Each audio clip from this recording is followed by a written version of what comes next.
I'm Gary Hunter, a marketing professor. Promotion I have very late, my rationale mostly for having promotion very late is that oftentimes when people think about marketing, they think about just promotion, right? So marketing is often sort of reduced down to just promotion, and if you think about it that way, why would that be problematic for a marketing strategy perspective?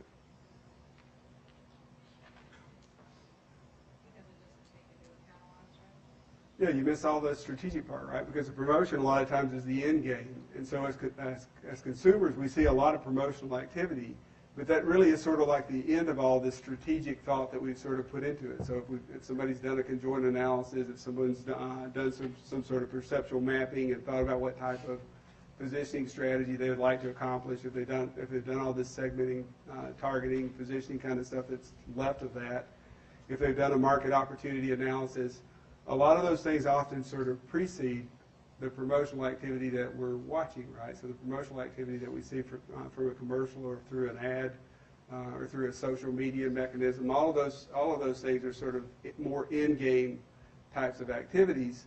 And then there's often feedback that the marketers will sort of solicit from those promotional activities to try to figure out how do we adjust the strategies that we're implementing now. So how do we go back and change sort of our marketing mix? How do we change the target markets that we might want to go after?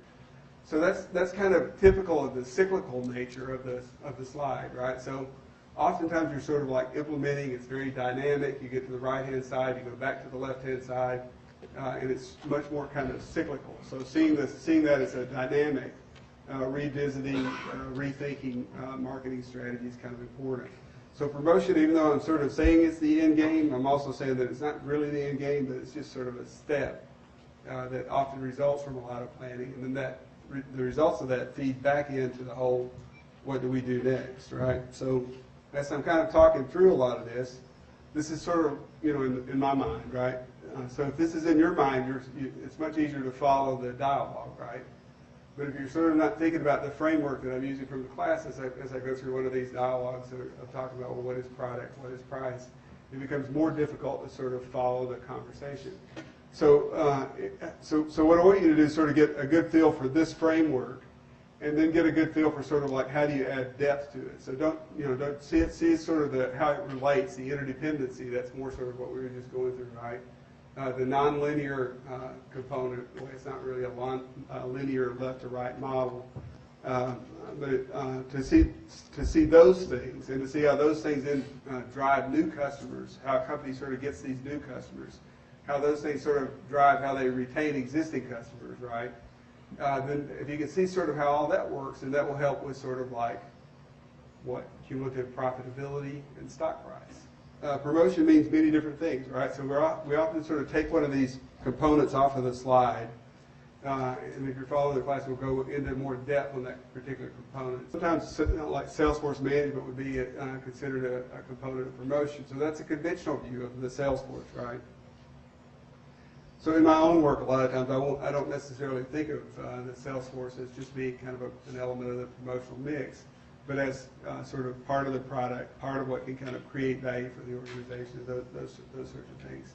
So, so most of what I'm teaching is a conventional perspective on marketing, but what you should try to do is sort of master convention, but also see sort of what's unconventional thinking, or what's kind of new, or a nuance in the work that you do, so that you can kind of adapt and adjust your own sort of perspective or your own view on marketing strategy. So advertising is the second type of promotion. So advertising is the one that people think about. So if I was kind of using what's the narrowest way to think about marketing, a lot of times marketing is reduced to advertising, or reduced to promotion, and promotion to advertising, right? Because ads are sort of like what a lot of people think about when they think about marketing. The other major component is sales, right? So advertising and sales, some people will start the marketing class and say marketing is more than advertising and sales. Well, it is more than advertising and sales, but those two are a huge part of it. So when you're thinking about these different elements in the communication process, when I think promotions, a lot of times I back it out and think first about communications and what is communications, right? So have you guys ever played this game, Chinese Whispers, or telephone? Right. So what's an example of some sort of a advertisement that you guys might recall, or a promotional campaign or an idea that someone had that was sort of a big idea that sort of went out into the market and it was totally received the wrong way. So when TiVo came out, what was the challenge with TiVo? What is TiVo? Record live TV. Yeah, you record live TV, right? So TiVo, TiVo, is actually the brand name of the first kind of DVR. So they had pioneering advantages on the DVR market, right? Digital video recording market. So when it first came out, you could record live TV, right? So you could record live TV. So that's basically sort of like the message, right? Okay, so if I told you that TiVo sort of achieved an awareness of like 80% of the market was aware of it, but only 17 to 20% actually tried the product because they got that message. What was the product's problem? So the decoding was the problem for the other 16%. Okay, a big percentage was it a decoding problem or a message problem, right? So the message is, you can record live TV, which is sort of about the message they went out with. If you're going to be watching live TV, why do you need to record it? I guess that's the decoding problem. Okay, so that could be part of it. If you're watching live TV, why would you need to record it? What were the alternatives to TiVo or to DVRs? What was it? VCRs, right? So VCRs were sort of out there, right? So what could you do with the VCR? You could record live TV.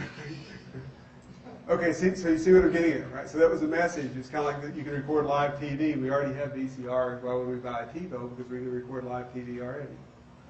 So this is the value proposition. You can record live TV. So how do you change the value proposition of TiVo to get the trials higher than what it is? You have to differentiate it versus the VCR, right? So what is it that, how did they end up differentiating it, TiVo? I'm sorry? Okay. It's easier. What else? What is it more about ease, or what exactly is it that makes TiVo different from the VCR? You can record multiple programs. Could record, so you could do that on VCRs, right? Multiple programs, you can do different things. I'm sorry? You don't need the tape. You don't need the tape, so you have a digital recorder, so You don't have to rewind the you don't have to rewind the VHS. Okay. More storage space. You get a lot more storage space. You're working with the live TV thing. You can pause What is it about the live TV? advertising. You can fast forward through commercials, so you can do that on the VCR. You can record a program while you're watching another one live. You can record one program, right? Okay, so you can do different channels. You don't have to be home. So which one of these things are different versus the VCR? You can do all these things with VCRs, right?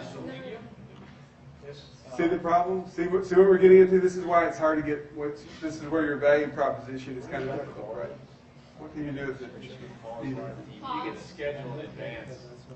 Okay, Steve, work with that one. So you can pause live TV with it. So now we're talking about pausing live TV with it. Wow. So how is that different from a VCR? VCR, you can't continue to record and stop and pause it. Okay, so when do we need to? Okay, so the pause becomes kind of important to the value proposition, right? So the pause needs to be in our message, right? Whatever message we're sending, it's about the pause. So what makes the value proposition resonate? How do you sort of find target markets where pausing live TV becomes important? Well, you've seen the commercials on DVRs and TiVos, right? Who becomes the target markets, and how do they sort of convey that value proposition? What's in the message of the pause? Sports programs, right? So you're watching the football game, right? There's a big score that's about to happen, right? The team's driving down the field, and then what happens? The pizza man comes, right? The pizza man comes, so you got to pause live TV, right? Go to the door, answer the door, get the pizza, that kind of stuff, and then you play again, right? So this is kind of good. So this is your target market. What else happens? Families have 5 shows that they want to record at the same time. Okay, That's so been a recent commercial. okay, so yeah, so these get more advanced, right? So over time, your message can get more advanced because they sort of got they've got the idea that you can pause when the pizza guy comes, but maybe families want multiple things and stuff like that, so that the message can get more complex as it sort of rolls out. So what other scenarios? What else do you use TiVo? I'm sorry. So I used to like watch action movies and stuff, right? I don't watch that many action movies and stuff now, but I used to watch quite a few action movies and stuff. So my son was really small, so he, I'm watching an action movie, and maybe it's a war movie. I like war movies. Okay, I admit to that, right? The guy's sort of coming off of, let's say it's Platoon or something like that. The Marines are sort of coming off of they're sort of coming onto the beach, and they're all getting sort of mowed down, and there's blood and guts everywhere and that kind of stuff. And my son wants to come into the room that I'm watching, right? I can pause, right? Switch back over to the Disney Channel. Pause on the blood. Watch that for a while. You got to be good at the pause and the switch. That's the real key. It's a two-button tactic, right? So these are the sorts of things that you kind of have to, so you got to find different target audiences, and you got to you basically got to refine your value proposition so that your message, when you encode that message, it's decoded in a way that the value that the target audience basically can kind of understand what the message is back. So then you get some feedback that's associated with that, and then you sort of refine your messages over time, right? Okay, so these are some really common message problems. So the first one is called selective attention, right? So selective attention is we only sort of pay attention to the things that we sort of want to, right? The rest of it we sort of block out and ignore. So we're sort of thinking about something else while, something else is going on. We only pay attention to this part or that part. Selective distortion is sort of like where we add something to or subtract something to a message, right? Selective retention is essentially where we're exposed to so many different promotional events in a particular day. Like I think it's something like 1,600 within the first 5 or 6 hours we're awake, right? The average person in terms of promotional activity. So you don't pay attention to all 1,600 of those, right? So it becomes very difficult for marketers to sort of cut through the clutter because people are really good at sort of only paying attention to a certain number of messages. And then once you do pay attention to one of those messages, one of the complexities is, do you retain that message or not? So is it something that you're actually going to remember? So once you kind of noticed and thought about something, I knew that was a promotional activity, it caught my attention, and now I'm going to sort of forget it. So what marketers like to do a lot of times is they like to kind of get people into what's called self-rehearsal, right? So they try to get you into the role so you think about it and you sort of rehearse through being that person who's in the ad or being that person who's in the commercial. And that sort of helps then with long-term memory. And long-term memory then is sort of what's needed to kind of create these brand associations. So the brand I've used a lot has been Corona, right? So see how this is sort of, what is the self-rehearsal component of a Corona ad? The beach. So we all go to the beach. Yeah. So we're all sort of on the beach. That's kind of a normal type of a thing, right? So we fancy being there. So they're sort of, as they show this, they're trying to get you to kind of think about yourself being in the role of the person who's on the beach. And if you do that sort of over and over again, then it helps you to kind of retain this long-term memory. So when you're at the beach, you think about Corona, right? So that's sort of the way self-rehearsal works. So there's another effect called the truth effect. So I like to talk some about the truth effect, because the truth effect occurs through a technique called brainwashing, right? So brainwashing is an old school approach that sort of has military roots. I was talking about platoon, so you guys can imagine that segue into brainwashing works pretty well, right?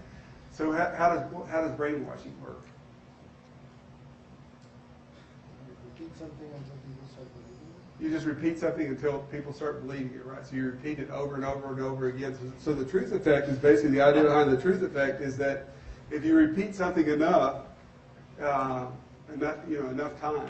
people will start believing it whether it's true or not.